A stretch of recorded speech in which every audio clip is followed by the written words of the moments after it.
Hello buddies, let us talk about shell marker, no? Ito, napakagandang sample nito ng katropa natin. Nakukuha ito sa dig site. Shell na siniminto. Okay? So, ayan siya.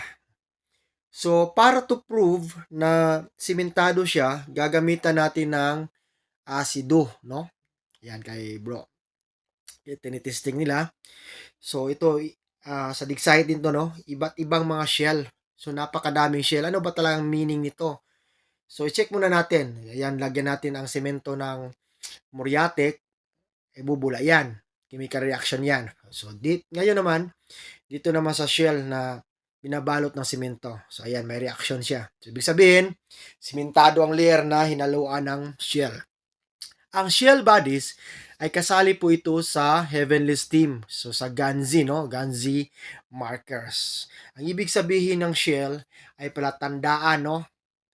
Lalong-lalo na pag Imperial Japanese Navy ang nagbaon. So, Japanese Navy Hidden Treasure Deposit. So, ngayon, pag mga shell ang marker, ang babantayan natin ay ang loose trap layering structure. Okay? So, isa yan. So, itong hinawakan ko, mga simentadong parang mga bola, no? Na may mga halong shell. So, isa itong palatandaan ng centering. Bantay ng iba nito buddies kasi may laman eh. No? May palaman siya.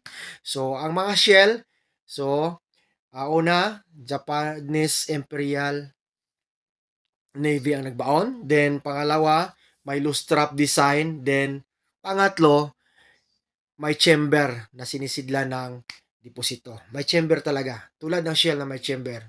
No? Yan ang palatandaan ng shell. So, pag may mga shell marker na makuha sa dig site, napakagandang indikasyon niya badis na positibo. Ito naman ay sun with it rays, no? Napakaganda nito marker namin na nakuha dati. So, isa itong palatandaan ng centering with its spokes. So, yan, 8 yarda pababa. Okay, thank you for watching and God bless us all.